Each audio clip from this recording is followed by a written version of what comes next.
नमस्कार, जी के बौछार यूट्यूब चैनल में आपका स्वागत है। अगर आप नए हैं तो हमारे चैनल को सब्सक्राइब कीजिए और बेल आइकन दबाएं ताकि आपको न्यू अपडेट मिलती रहे।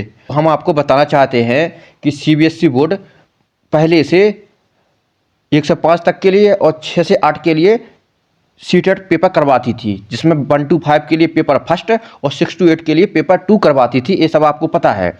तो अब बहुत ज़्यादा बदलाव होने जा रहा है। इस बदलाव में 9, 10 और 11, 12 के लिए भी आपको अब सीटेट की ज़रूरत पड़ेगी।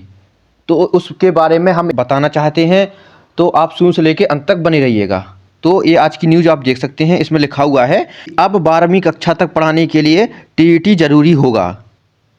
अब क्योंकि आप सब जानते हैं कि बिहार में और एमपी में 9, 10 और 11, 12 के लिए टीईटी की ज़रूरत पड़ती है। उसके बिना आप 9, 10 और 11, 12 के टीचर नहीं बन सकते हैं।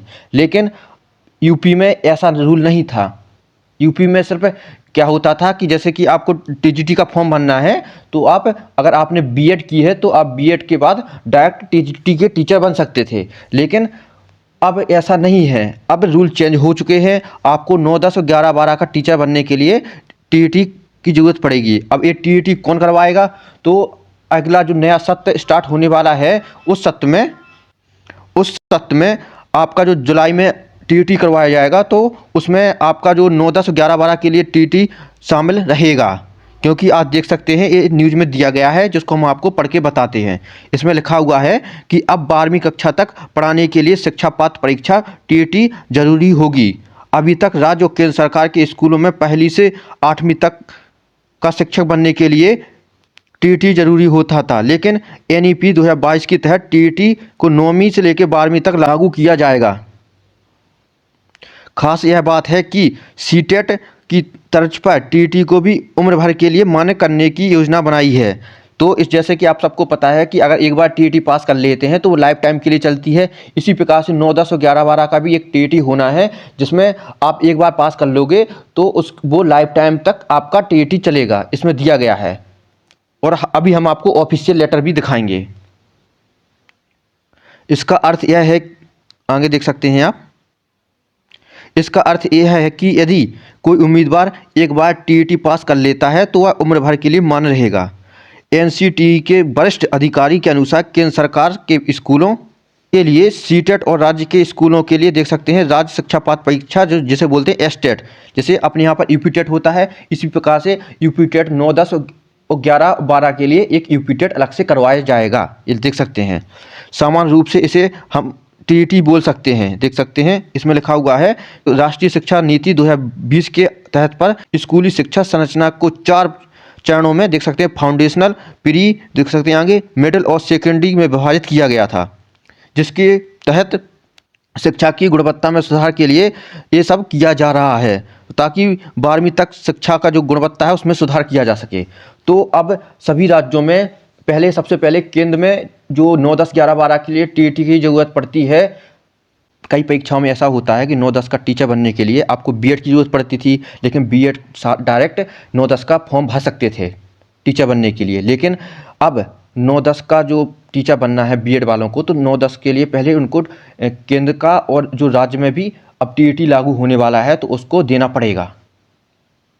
और 11, 12 के लिए आप सबको पता है कि पीजी की ज़रूरत पड़ेगी। और आपके पास होता था तो आप डायरेक्ट 11, 12 का टीचर बन सकते थे, लेकिन अब ऐसा नहीं है। आपको पीजी के बाद आपको टीईटी की परीक्षा पास करनी होगी। तो जो अब नया सत्र स्टार्ट होने वाला है, ये आप इसको बोल सकते हैं कि जो आपका नेक्स्ट टीईटी होने वाला है जुलाई में, उसमें 9, 10 और 11, 12 का अगर आपको टीचर बनना है तो आपको वो टीईटी पास करना होगा, उसका अलग से एग्जाम होगा। इस बात का ध्यान रखना। आपको हम ऑफिशियल भी बताते हैं, देख सकते हैं आप। ये आप आज की न्यूज़ है, ये देख सकते हैं 12 फरवरी की ये न्यूज़ है, देख सकते हैं इसमें, और दिल्ली के द्वारा ये प्रकाशित की गई है, जिसमें लिखा हुआ है जो हम आपको बता चुके हैं उसका ये ऑफिशियल डिटेल है, देख सकते हैं, जिसमें ये सारी जानकारी दी गई है कि जो आपका 9, 10 और 11, 12 के लिए टीईटी की सिफारिश है वो पास हो चुकी है। अब आपको 9, 10 और 11, 12 का टीईटी देना होगा। कई बार ऐसा हो सकता है कि जैसे एमपी में आपको पता है कि एमपी में 9, 10 का टीचर बनने के लिए 9, 10, 11, 12 का टीचर बनने के लिए वहाँ का टीईटी देना होता है, अलग से होता है। और बिहार में आपको पता है कि 9, 10 और 11, 12 का टीचर बनने के लिए वहाँ का एस्टेट पेपर फर्स्ट और एस्टेट पेपर 2 देना होता है। इसी प्रकार से अब यूपी में भी जो 9, 10 और 11, 12 का टीचर बनने के लिए आपको टीईटी देना पड़ेगा। ये लागू हो चुका है। तो आपको आई होप ये न्यूज़ समझ में आ गई होगी। फिर भी अगर कोई डाउट है तो मुझे कमेंट कर देना, हम उसका रिप्लाई दे देंगे। और आप सबको ये भी बताना चाहते हैं कि जैसे 1 साल पहले 2022 में जो टीजीटी और पीजीटी का फॉर्म भरवाया गया था, उसमें टीईटी वैलिड नहीं था। तो अब जो आपका पेपर होना है तो आपको अब ये डाउट होगा कि उसमें टीईटी मांगा जाएगा कि नहीं मांगा जाएगा। तो हम आपको बताना चाहते हैं कि ये सब राज्य सरकार के ऊपर डिपेंड करता है कि वो क्या चाहती है। और जो नया शिक्षा आयोग बनने वाला है तो उसमें भी आपका संशोधन देखने को मिलेगा, क्योंकि अब जो 9, 10, 11, 12 का टीईटी होना है उसको जोड़ा जाएगा। तो आई होप ये आपको समझ में आ गई होगी। ये आपका देख सकते हैं ऑफिशियल दिया गया है। बताना चाहते थे, वही सारी जानकारी इसमें दी गई है। गुणवत्ता को सुधार करने के लिए ये टीईटी करवाया जा रहा है। जिस स्टूडेंट ने बीएड किया होगा या डायरेक्ट पोस्ट ग्रेजुएशन किया होगा, अब वो 9, 10 और 11, 12 का टीचर नहीं बन सकता है। उसके बाद उसको केंद्र का या फिर राज्य का टीईटी देना ही होगा, तभी वो 9, 10 और 11, 12 का पेपर दे सकता है। आई होप आपको ये न्यूज़ समझ में आ गई होगी। तो अपने दोस्तों को तक ये न्यूज़ शेयर कीजिए। मिलते हैं नेक्स्ट वीडियो में। Thank you.